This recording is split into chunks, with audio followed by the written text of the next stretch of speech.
Bam! Hey everybody, it's Anthony Fantano here. Best fucking teeth in the game, aka Young Bedhead. I'm doing a quick review here of this new Underachievers tape. It happened in Flatbush. Underachievers, you should know them by now. They're a hip-hop duo out of New York, Flatbush, obviously.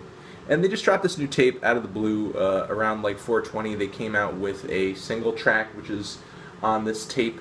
The reason I'm kind of talking about this tape in brief on this channel is there's not really too much to report about the tape. You know, I like it, but mostly because it just kind of has everything about it that I've liked about their previous efforts. It's druggy, it's wavy, it's aggressive, it's a little lo-fi. The flows are kind of fast. It's really in your face.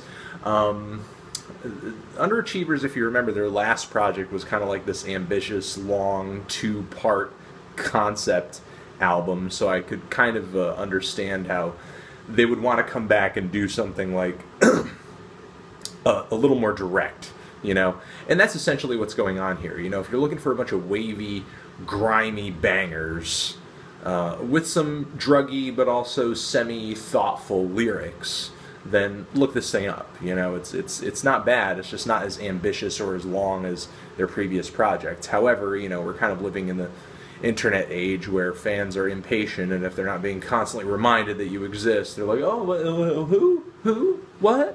I was just listening to that artist 5 seconds ago, but nobody was reminding me that they existed since then, so I had forgotten they existed.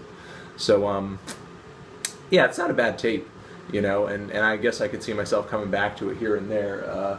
Tracks like I wrote down, to me, the grimiest, most hard-hitting and memorable bangers on the mixtape were definitely 40 Cal and Gangland, most definitely Gangland.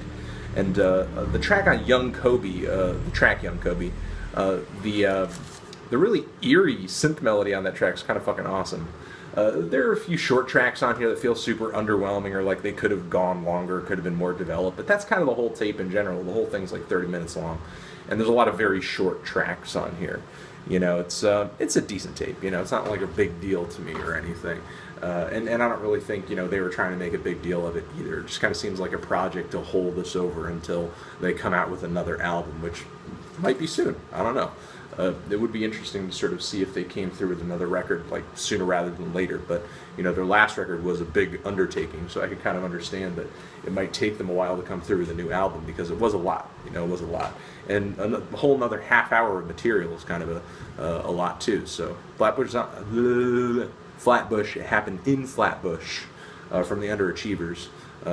They're prolific. You know, they're striking while the iron's hot. They're putting out a lot of stuff. So whatever, man. Again, decent tape, nothing new to report here. If you've heard the Underachievers, they aren't really taking any huge risks or anything on here. They're just delivering something very direct, in your face, to the point, hard-hitting, and grimy. So, there you go. Anthony Fantano, Underachievers. What did you think of this mixtape? Did you love it? Did you hate it? Why? What do you think I should review next? And that's it. Forever!